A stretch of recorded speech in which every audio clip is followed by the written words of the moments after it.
السلام علیکم ورحمۃ اللہ وبرکاتہ۔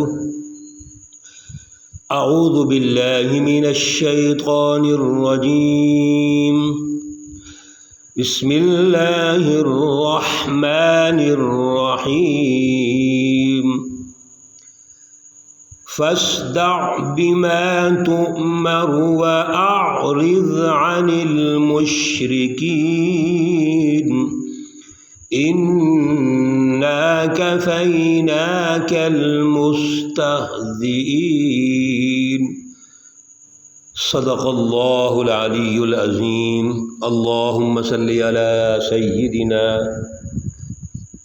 ومولانا محمد النبی الأمی وعلی آلہ واصحابہ اجمعین۔ محترم سامعین و سامعات، آج جن آیات مقدسہ پر درس قرآن ہو رہا ہے وہ سورۃ الحجر سے ہیں۔ پارہ نمبر 14 ہے، آیات مقدسہ نمبر 94 تا 99 ہے، 99۔ اور الحمدللہ آج سورۃ الحجر یہاں مکمل ہو رہی ہے، اور الحمدللہ اللہ رب العزت کے فضل و کرم سے آپ سب بہن بھائیوں نے جس توجہ کے ساتھ یہ سورہ مبارکہ سنی ہے، اللہ تعالیٰ آپ سب کو اس کا اچھا بدلہ عطا فرمائے، اور اللہ رب العزت اس کی رحمتیں اور برکتیں ہمارے گھروں میں، ہماری ذات اور شخصیات پر اللہ تعالیٰ نازل فرمائے۔ محترم خواتین و حضرات، یہ جو سورہ مبارکہ جب شروع ہوئی تھی تو اللہ رب العزت نے ارشاد گرامی عنایت فرمایا، ہمیں رہنمائی ارشاد فرمائی، اور وہاں پر یہ ساری گفتگو ہوئی تھی کہ تلک آیات الکتاب وقرآن مبین۔ یہ جو آیات قرآن مجید اللہ کی رہنمائی کی کتاب ہے، اس میں کوئی ابہام نہیں، کوئی شک و شبہ نہیں ہے۔ یہ اللہ نے کیوں ہمیں عطا فرمائی، رسول اللہ صلی اللہ علیہ وسلم کو عطا فرمائی، ان کے ذریعے ہمیں عطا فرمائی، اور قیامت تک کے لیے یہی ہے کہ اس سے ہم رہنمائی حاصل کریں۔ اس کے بارے میں ہمارا ایمان کلیئر ہونا چاہیے کہ اس میں کوئی شک و شبہ نہیں ہے۔ اس کے الفاظ ہیں، اس کا پروگرام ہے، ہمارے زندگی گزارنے کے تمام تر اصول و ضوابط ہیں، سب واضح ہیں، کلیئر ہیں۔ اور اللہ رب العزت نے مختلف عنوانات کے تحت ہمیں اس سورہ مبارکہ میں رہنمائی دی، ہماری تربیت فرمائی ہے۔ آخری جو دروس ہو رہے ہیں اور کل کا بھی جو درس ہوا تھا، اس میں حضور نبی اکرم صلی اللہ علیہ وسلم کو اللہ رب العزت نے پھر وَلَقَدْ آتَيْنَاكَ سَبْعًا مِّنَ الْمَثَانِي وَالْقُرْآنِ الْعَظِيمِ، یہ ارشاد فرمایا کہ آپ کے پاس اس سے اچھی رہنمائی کوئی نہیں ہے۔ قرآن مجید اور سورۃ الفاتحہ، خلاصۃ القرآن، القرآن جو ہے، یہ رہنما ہے۔ آپ کا کام یہ ہے کہ اس پر اپنی جماعت اسٹیبلش کریں، جماعت سازی کریں، نظام ظلم کو للکاریں، چیلنج کریں، سچی جماعت تشکیل دیں، اور پھر اس ظلم کے نظام کو جڑ سے اکھیڑ دیں۔ اب اگر کوئی آپ کی بات نہیں مانتا تو پریشان نہ ہوں، آپ کا کام ہے ڈرانا، آپ کا کام ہے صراط مستقیم کی خبر دینا، بشارت دینا، اور راہ ضلالت سے لوگوں کو بچانا اور اس کا تعارف کروانا۔ سو آپ نے اپنا کام پورا کر دیا ہے۔ اب اس کے بعد بعض اوقات ایسے ہوگا کہ دنیا کے اندر ان سے جواب طلبی ہوگی، جیسے غزوہ بدر کے موقع پر ہوئی ہے، اور تمام غزوات میں حضور نبی اکرم صلی اللہ علیہ وسلم نے فتح حاصل کی، اور جب مکہ المکرمہ فتح ہو گیا تو مکہ المکرمہ کی فتح کے بعد تو یہ سارے مجرمین گردنیں جھکا کر رسول اللہ صلی اللہ علیہ وسلم کے سامنے کھڑے ہیں، اور پوری جواب طلبی ہو رہی ہے ان کی۔ اور اگر یہ بچ بھی جائیں بالفرض دنیا میں تو اللہ کی عدالت تو موجود ہے۔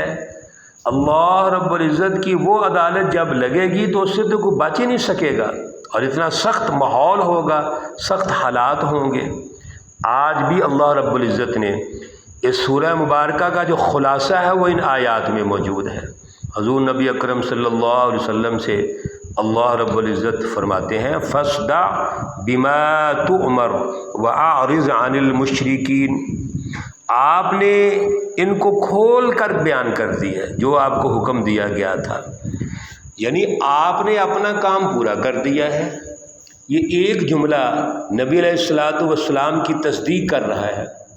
اب یہ جو مشرکین ہیں، کفار اور منافقین ہیں، اگر آپ کی بات پہ کان نہیں دھرتے تو کیا کرنا چاہیے؟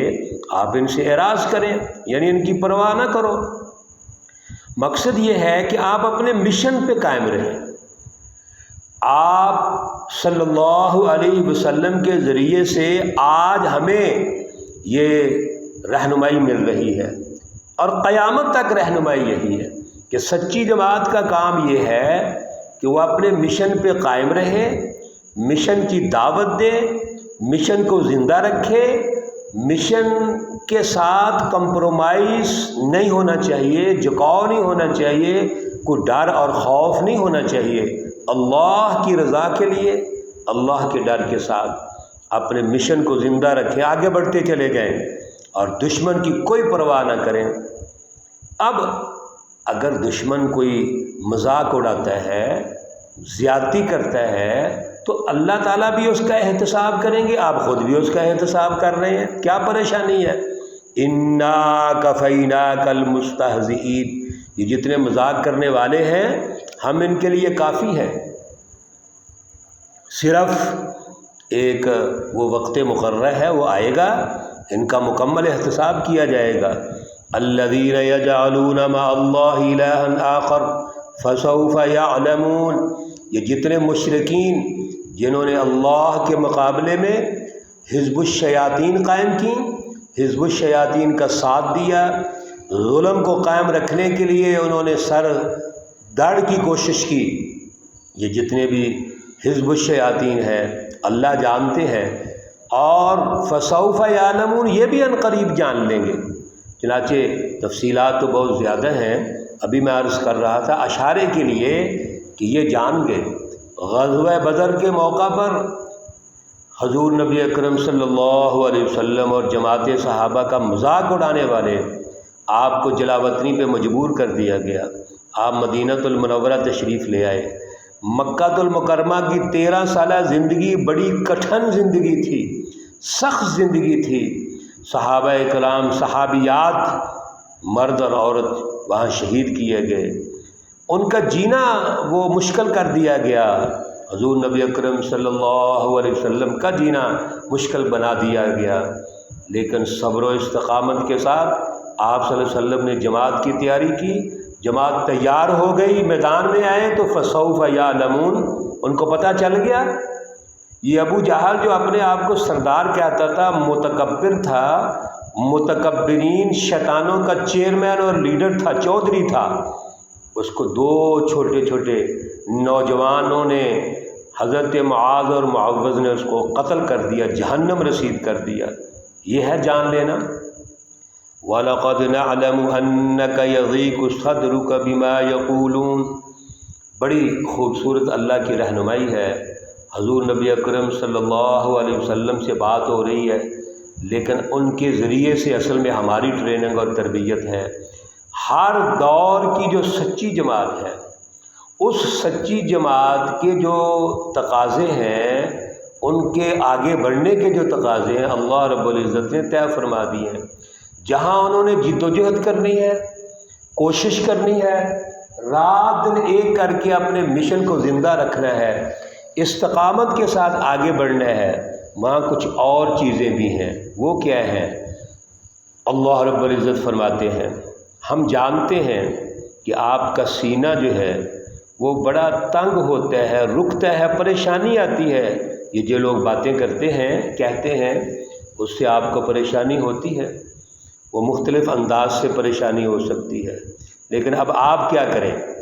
اور وہ ہمیں رہنمائی مل رہی ہے، ہم سب نے اس رہنمائی کو لینا ہے، سچی جماعتوں نے اس رہنمائی کو سمجھنا ہے کہ جب بھی دشمن پریشانی پیدا کرے، دشمن مختلف انداز میں، یعنی اپنے نظریے کے انداز میں، آج سوشل میڈیا ہے، الیکٹرانک میڈیا ہے، پرنٹ میڈیا ہے، آج بین الاقوامی غلبوں کا دور ہے۔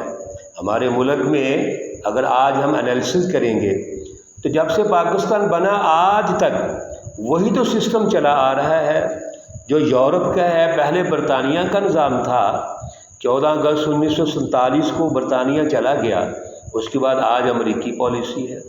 آج جس دن ہم بیٹھے ہوئے ہیں، ہمارا بچہ بچہ جانتا ہے کہ ہمارے ملک کے سیاسی اور معاشی نظاموں کے پیچھے جو سسٹم موجود ہے وہ کیپٹلزم ہے، سرمایہ داری نظام ہے، وہ امریکہ ہے، وہ یورپ ہے، وہ برطانیہ ہے۔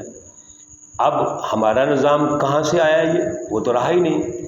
اب جو حزب اللہ سچی جماعتیں، اللہ کی جماعتیں، اللہ کی رضا کے لیے اس ظالمانہ نظام کو ختم کریں گی، توڑیں گی، تو مختلف طریقوں سے اس جماعت کو پریشان کیا جائے گا۔ وہ فلسفی کے اعتبار سے ہو سکتا ہے، نظریے کے اعتبار سے ہوتا ہے، مختلف لیبل لگا کر، نعرے دے کر ہو سکتا ہے، جس کا عنوان مذہب ہے نعروں کا، بعض اوقات عنوان وہ خدمت خلق ہوگا، عوام کو پریشان کیا جائے گا۔ اللہ رب العزت فرماتے ہیں فَسَبِّحْ بِحَمْدِ رَبِّكَ وَكُن مِّنَ السَّاجِدِينَ۔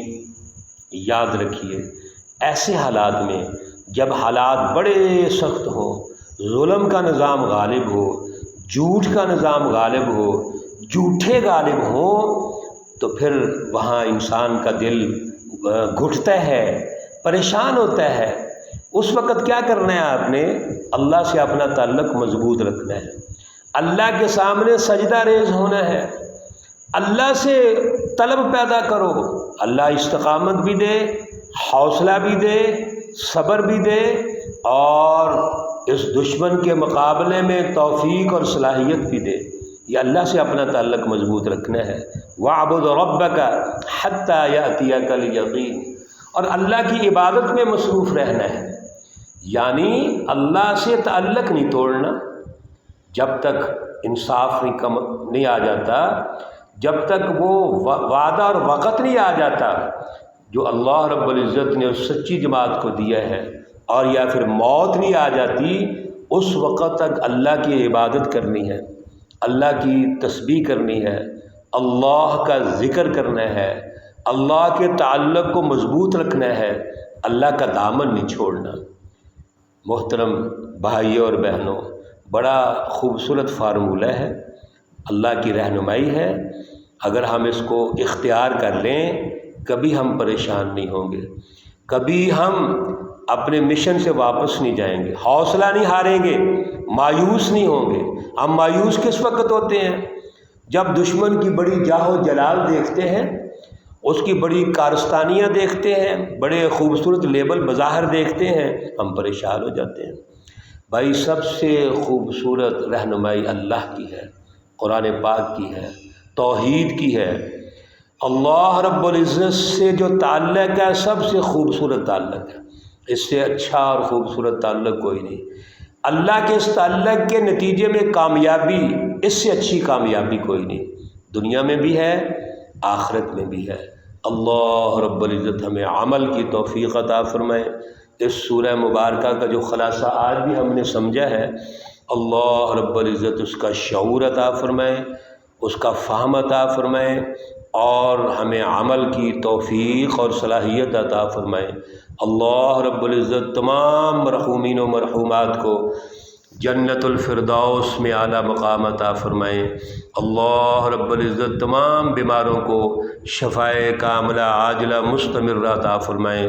اللہ رب العزت میرے تمام بہن بھائی عزیز بچے بیٹے بیٹیاں جن کی پریشانیاں ہیں، نجی ہیں، انفرادی ہیں، خاندانی ہیں، جاب کی ہیں، کاروبار کی ہیں، سب کی اللہ حفاظت فرمائے، سب کو اللہ تعالیٰ کامیاب فرمائے۔ ربنا تقبل منا انك انت السميع العليم وتب علينا انك انت التواب التواب الرحیم۔ وصلی اللہ تعالی علی النبی الأمی محمد وعلی آلہ واصحابہ اجمعین برحمتک یا ارحم الراحمین۔ السلام علیکم ورحمۃ اللہ وبرکاتہ۔